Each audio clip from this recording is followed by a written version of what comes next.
নমস্কার, বাংলা ডেইলি নিউজে আপনাদের সকলকে স্বাগত। বিস্তারিত সংবাদে যাওয়ার আগে দেখে নিচ্ছি আজকের কিছু গুরুত্বপূর্ণ সংবাদ শিরোনাম। 20 কোটি টাকার ইয়াবা ট্যাবলেট উদ্ধার নিলামবাজারে, রিডাকশন সেলে ছিনতাই, বাড়ি থেকেই ভোট। করিমগঞ্জ শহরে শনিবার থাকবে না বিদ্যুৎ, হোস্টেলের রুম থেকে উদ্ধার আইআইটি পড়ুয়ার দেহ।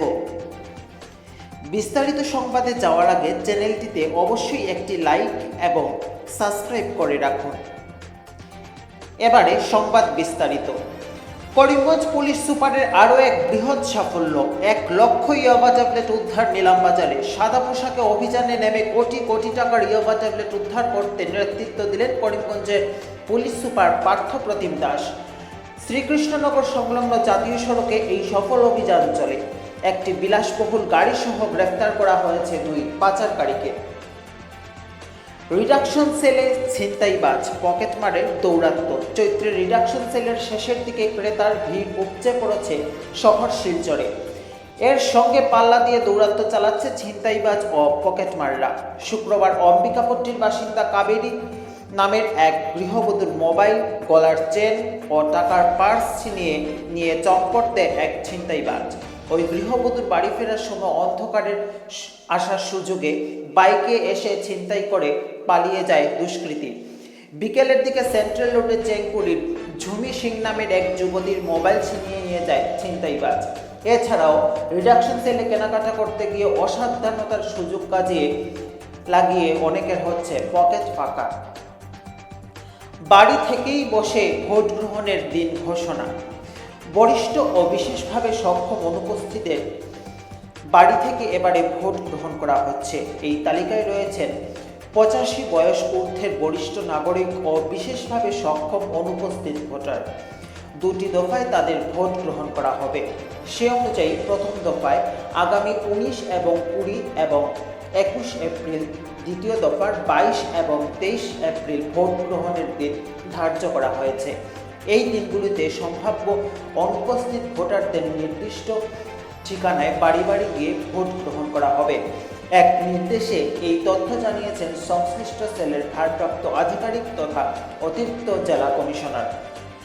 একই নির্দেশে তিনি জেলার সব সংশ্লিষ্ট বিএলও সুপারভাইজারদের নির্দিষ্ট সময়সীমার মধ্যে ভোট গ্রহণ করতে জেলার নির্বাচন আধিকারিক মারফত অনুরোধ জানিয়েছেন।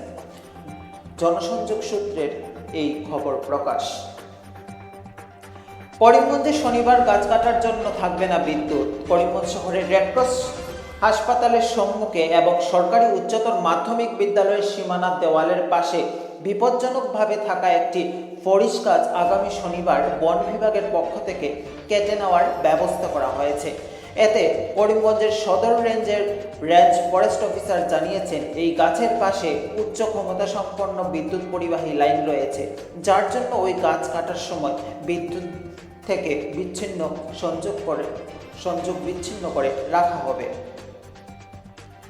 হোস্টেল থেকে উদ্ধার হলো আইআইটি পড়ুয়ার দেহ। হোস্টেল থেকে উদ্ধার হলো এক আইআইটি পড়ুয়ার দেহ।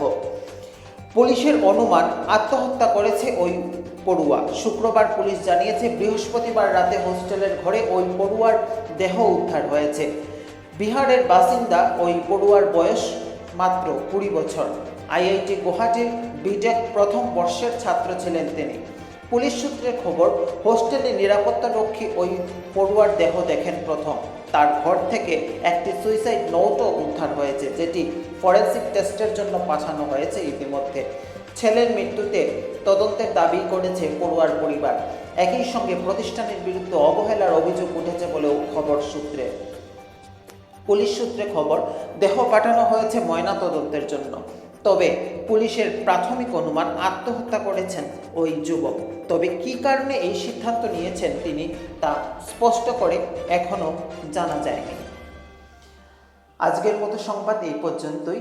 ডেইলি নিউজের সংবাদ প্রতিদিন পেতে আপনারা নিশ্চয়ই চ্যানেলটি লাইক এবং সাবস্ক্রাইব করে রাখুন এবং আপনারা কোথা থেকে দেখছেন নিশ্চয়ই কমেন্ট বক্সে লিখে জানান।